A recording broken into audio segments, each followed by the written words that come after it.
Shalom, hari ini mari kita sama-sama mengalami janji Tuhan dalam kehidupan kita. Yosua pasal 9 ayat 1 sampai 27. Akal orang Gibeon. Ketika terdengar oleh raja-raja di sebelah barat sungai Yordan, di pegunungan, di daerah bukit dan sepanjang tepi pantai laut besar sampai ke seberang gunung Libanon, yakni raja-raja orang Het, orang Amori, orang Kanaan, orang Feris, orang Hewi, dan orang Yebus. Bergabunglah mereka dengan seia sekata untuk memerangi Yosua dan orang Israel. Tetapi ketika terdengar kepada penduduk negeri Gibeon apa yang dilakukan Yosua terhadap Yeriko dan Ai, maka mereka pun bertindak dengan memakai akal. Mereka pergi menyediakan bekal, mengambil karung yang buruk-buruk untuk dimuatkan ke atas keledai mereka dan kirbat anggur yang buruk-buruk yang robek dan dijahit kembali, dan kasut yang buruk-buruk dan ditambal untuk dikenakan pada kaki mereka, dan pakaian yang buruk-buruk untuk dikenakan oleh mereka.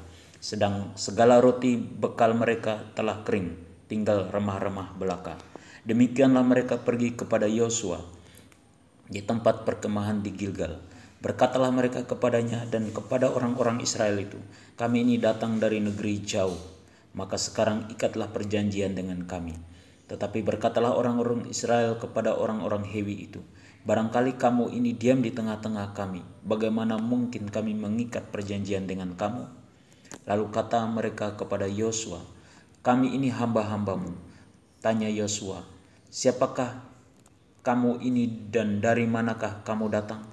Jawab mereka kepadanya, "Dari negeri yang sangat jauh hamba-hambamu ini datang karena nama Tuhan Allahmu, sebab kami telah mendengar kabar tentang Dia, yakni segala yang dilakukannya di Mesir, dan segala yang dilakukannya terhadap kedua raja orang Amori itu di seberang sungai Yordan, Sihon, raja Hesibon, dan Og, raja Basan, yang diam di Asitarot.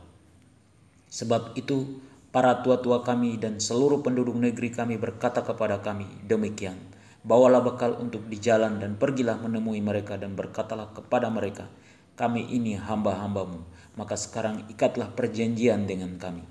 Inilah roti kami, masih panas ketika kami bawa sebagai bekal dari rumah pada hari kami berangkat berjalan mendapatkan kamu. Tetapi sekarang lihatlah, telah kering dan tinggal remah-remah belaka. Inilah kirbat-kirbat anggur yang masih baru ketika kami mengisinya, tetapi lihatlah telah sobek. Dan inilah pakaian dan kasut kami, semuanya telah buruk-buruk karena perjalanan yang sangat jauh itu." Lalu orang-orang Israel mengambil bekal orang-orang itu, tetapi tidak meminta keputusan Tuhan.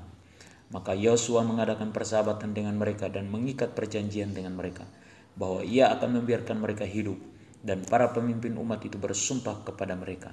Tetapi setelah lewat 3 hari sesudah orang Israel mengikat perjanjian dengan orang-orang itu, terdengarlah oleh mereka bahwa orang-orang itu tinggal dekat mereka, bahkan diam di tengah-tengah mereka.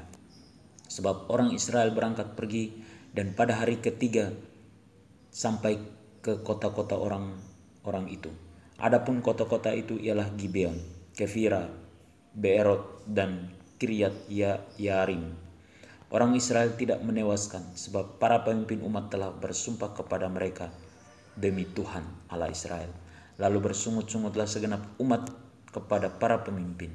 Berkatalah pemimpin-pemimpin itu kepada seluruh umat, "Kami telah bersumpah kepada mereka demi Tuhan Allah Israel. Oleh sebab itu kita tidak dapat mengusik mereka. Beginilah akan kita perlakukan mereka, membiarkan mereka hidup supaya kita jangan tertimpa murka karena sumpah yang telah kita ikrarkan itu kepada mereka." Lagi kata para pemimpin kepada mereka, "Biarlah mereka hidup." Maka mereka pun dijadikan tukang belah kayu dan tukang timba air untuk segenap umat, seperti yang ditetapkan oleh para pemimpin mengenai mereka. Lalu Yosua memanggil mereka dan berkata kepada mereka demikian, "Mengapa kamu menipu kami dengan berkata, kami ini tinggal sangat jauh daripada kamu, padahal kamu diam di tengah-tengah kami? Oleh sebab itu terkutuklah kamu dan tak putus-putusnya kamu menjadi hamba, tukang belah kayu dan tukang timba air untuk rumah Allahku." Jawab mereka kepada Yosua katanya, "Sebab telah dikabarkan dengan sungguh-sungguh kepada hamba-hambamu ini bahwa Tuhan Allahmu memerintahkan kepada Musa hambanya memberikan seluruh negeri itu kepadamu dan memunahkan seluruh penduduk negeri itu dari depan kamu. Maka sangatlah kami takut kehilangan nyawa menghadapi kamu. Itulah sebabnya kami melakukan yang demikian. Maka sekarang kami ini dalam tanganmu. Perlakukanlah kami seperti yang kau pandang baik dan benar untuk dilakukan kepada kami. Demikianlah dilakukannya kepada mereka. Dilepaskannyalah mereka dari tangan orang-orang Israel sehingga mereka tidak dibunuh. Dan pada waktu itu Yosua menjadikan mereka tukang belah kayu dan tukang timba air untuk umat itu dan untuk mezbah Tuhan sampai sekarang di tempat yang akan dipilihnya. Pesan Tuhan hari ini bahwa agar apa yang telah kita janjikan kita harus menepatinya. Perintah Tuhan yaitu bahwa sebelum kita mengambil suatu keputusan atau tindakan, terlebih dahulu kita meminta petunjuk dan hikmat dari Tuhan. Janji Tuhan hari ini, murka Tuhan tidak akan menimpa kita. Amin. Tuhan Yesus memberkati.